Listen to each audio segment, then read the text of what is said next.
ایک دوست نے آتے ہی ایک بات کی طرف توجہ دلائی ہے کہ حجاج کرام اللہ کے گھر میں جا رہے ہیں، ان کے لیے کوئی بات آپ کہہ دیں۔ تو میں ان کے لیے تو اتنا ہی کہہ سکتا ہوں کہ وہ ہم سب کو اپنی دعاؤں میں یاد رکھے، وہ ہمارے لیے وہاں سے دعاؤں کا تحفہ جمع کر کے لائیں، نبی رحمت علیہ السلام کی بارگاہ میں جائیں تو ہماری طرف سے بھی وہاں درود و سلام عرض کریں۔ باقی جہاں تک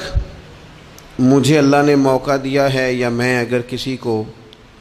کسی بات کی جانب توجہ دلاؤں گا تو میں اکثر حجاج کرام سے یہ عرض کیا کرتا ہوں، حج کرنے والوں سے، عمرہ کرنے والوں سے، حرمین شریفین کی حاضری دینے والوں سے، کہ جب بیت اللہ شریف کا حج کرنے جاؤ یا حضور کی علیہ السلام کی بارگاہ میں حاضری دینے جاؤ تو دو چیزیں گھر چھوڑ کے جاؤ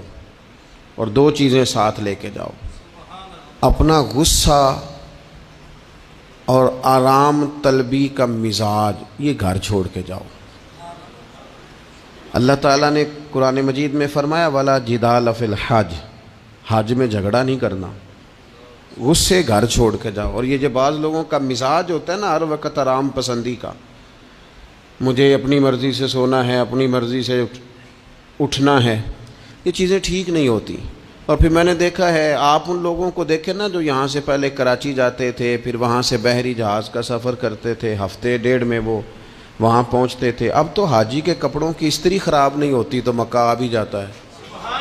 بیت اللہ شریف کی زیارت نصیب ہو جاتی ہے، لیکن پریشانی پتہ نہیں کس بات